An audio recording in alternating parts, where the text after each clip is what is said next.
आज मैं आप लोगों के सामने हमारे शरीर के कुछ महत्वपूर्ण घटक बायोलॉजी में सन 1838 अब इसके रासायनिक संयोजन की बात करें अर्थात ये किस किस सीमेंट के बने होते हैं तो प्रोटीन, कार्बन, हाइड्रोजन, ऑक्सीजन तथा नाइट्रोजन सीमेंट के बने होते हैं। प्रोटीन एमिनो अम्ल के बहुलक होते हैं। एमिनो अम्ल एक प्रकार के कार्बनिक अम्ल होते हैं। इसमें दो विभिन्न एमिनो अम्लों में एक एमिनो अम्ल का कार्बोक्सिलिक समूह दूसरे एमिनो अम्ल के एमीन ग्रुप से जुड़कर एक चैन का निर्माण करता है जिसे हम प्रोटीन कहते हैं। प्रकृति में लगभग 300 प्रकार के एमिनो अम्ल पाए जाते हैं, जिसमें केवल 20 एमिनो अम्ल ऐसे हैं जो पादप तथा जंतु कोशिका में स्वतंत्र रूप से पाए जाते हैं।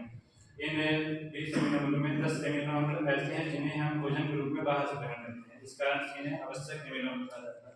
लेकिन 10 एमिनो अम्ल ऐसे हैं जिनके संश्लेषण अर्थात निर्माण हमारे शरीर में स्वयं होता है, इस कारण इन्हें अनावश्यक एमिनो अम्ल कहा जाता है। तो आवश्यक एमिनो अम्ल में जैसे ग्लूटामिक अम्लों का स्टीरीन और ग्लिसरीन लाइसिन इत्यादि होते हैं। अनावश्यक एमिनो अम्लों में ग्लूटामिक अम्ल, सेरीन, ग्लूटामिक अम्ल, ग्लाइसिन, ग्लूटामीन, सेरीन इत्यादि हो गए।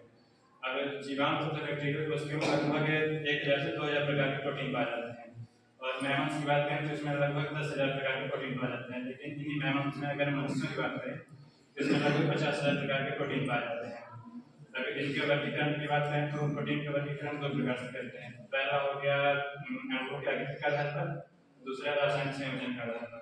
अणुओं के आकृति के आधार पर प्रोटीन को दो वर्गों में बांटा गया है। पहला तंतुवत प्रोटीन या फाइब्रस प्रोटीन तथा दूसरे गोलाकार प्रोटीन। तंतुवत प्रोटीन क्या है? ये इनकी संरचना लंबे तथा दृढ़ता प्रदान करते हैं। अब उदाहरण की बात करें तो जैसे हमारे नाखून हो गए, बाल हो गए, सींग, खोरो, इनमें जो केराटिन पाया जाता है ये होते हैं इनके उदाहरण। दूसरा गोलाकार प्रोटीन। गोलाकार प्रोटीन ये वाली चौका बहुत संरचना बनाते हैं, ये जल में विलय होते हैं।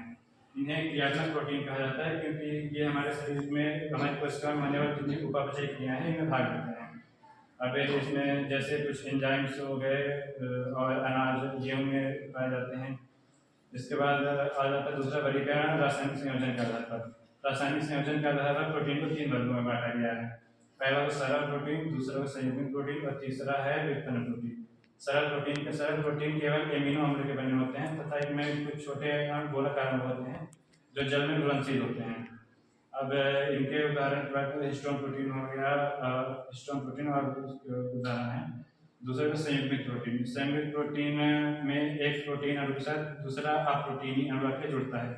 जैसे अब न्यूक्लिक प्रोटीन हो गया। न्यूक्लिक प्रोटीन में जब प्रोटीन अणु के साथ न्यूक्लिक अम्ल आकर जुड़ता है तो न्यूक्लिक अम्ल का निर्माण होता है। फास्फोप्रोटीन हो गया। फास्फोप्रोटीन में जब फास्फोरस न्यूक्लिक अम्ल प्रोटीन के साथ आकर जुड़ता है तो फास्फोप्रोटीन का निर्माण होता है। इसी प्रकार लिपोप्रोटीन में जब लिपिड प्रोटीन अणु के साथ आकर जुड़ता है तो लिपोप्रोटीन का निर्माण होता है। फिर दूसरा हो गया व्युत्पन्न प्रोटीन। व्युत्पन्न प्रोटीन में प्रोटीन के पाचन के टाइम पर प्रोटीन के जल